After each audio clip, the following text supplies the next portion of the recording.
এইবার আপনাদের চরণে আমার একটা নিবেদন, যে বাড়িতে আজকের এই দুর্যোগের মধ্যে দিয়েও কীর্তন আমার দুটো ভাই, একটু এসো আমার কাছে। নিতাই গৌর, হরি বল। গৌর নিতাই দুই ভাই, বাহ। সন্তানের নাম যদি রাখো মা এরকম রেখো, কেমন? একটা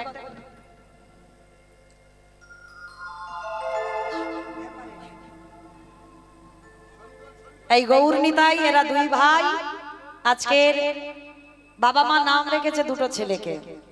আর আপনারা প্রত্যেকে এই যে বিভীষণেরও চরিত্র শ্রবণ করলেন, রাবণ রাজারও চরিত্র শ্রবণ করলেন, আজকের প্রত্যেকে আশীর্বাদ দেবেন এরা ভাই ভাই যেন এই রকম ভাই হয়।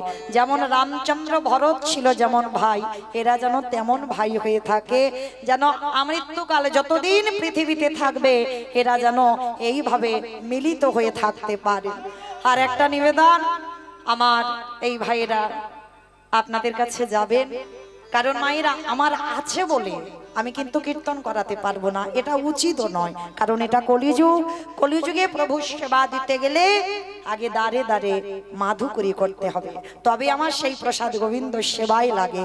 তো যাই হোক, এদের পরিবারে যারা যারা আছেন, আর এরা দুই ভাই অনেক কষ্ট করে সারা বছর ধরে পরিশ্রম করে এই হরিবাসরটা চালায়। তো আপনাদের চরণে যাচ্ছেন, আপনারা আশীর্বাদ করবেন এরা যেন প্রতি বছর কীর্তনটা করতে পারে যত দুর্যোগ হোক।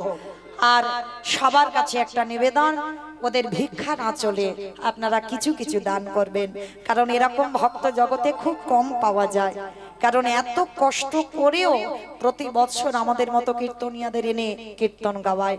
তো যাই হোক, যার যেমন সামর্থ্য ওরা যাবেন আপনাদের কাছে, যার যেমন ক্ষমতা আছে ওদের ভিক্ষার ঝোলাতে একটু ভিক্ষা দেবেন। কারণ একটা কথা মনে রাখবেন, ওরা পেটে খাওয়ার জন্য ভিক্ষারি নয়, ওরা ভগবানের সেবার জন্য, ভগবত প্রাপ্তির জন্য ওরা ভিখারি হয়েছে।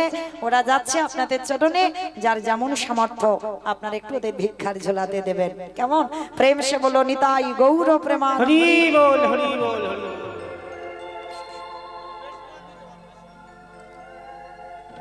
আর চেষ্টা করবে মায়েরা একটু বেশি বেশি দেওয়া, যেন একটু ঝনঝন আওয়াজটা না হয়, কেমন?